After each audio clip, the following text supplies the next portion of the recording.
So essentially, my responsibilities are to make sure that the development that's happening in the city meets the rules and regulations of the city and also matches the long-term vision that the city and the community has set out. So that's not only private development, but also public development, such as streets, parks, trails, and things like that. So the official start date was in December 2020, and we are really close to being done. The road pretty much has been laid down. The last remaining things are utility coordinations. So the project is estimated to be done hopefully within the next month. It's a great mobility opportunity, and it's also to relieve traffic off of Greenbrier. So it's an east-west corridor, and we don't have a lot of those in the city. So in terms of that corridor, that's why Cash Road was decided to proceed.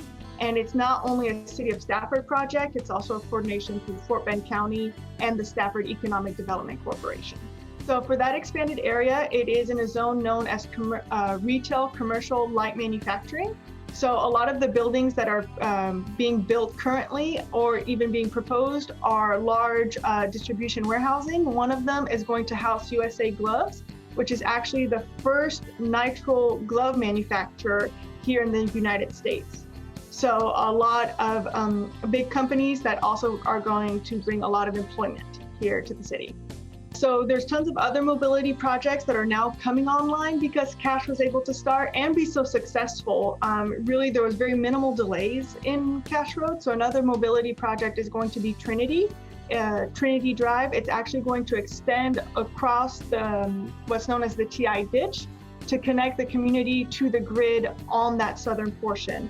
And other development that's happening because of Cash Road, it's opening up a lot of the undevelopable land that was there that is now developable. If people weren't wearing masks, we wouldn't know we were in a pandemic. With the type of construction we've seen here in Stafford, there's been very little disruption to private and public development and construction. So that's been something really great to see, that the pandemic hasn't really slowed us down, or people still see a positive outcome or are going to see a positivity of once we get out of it.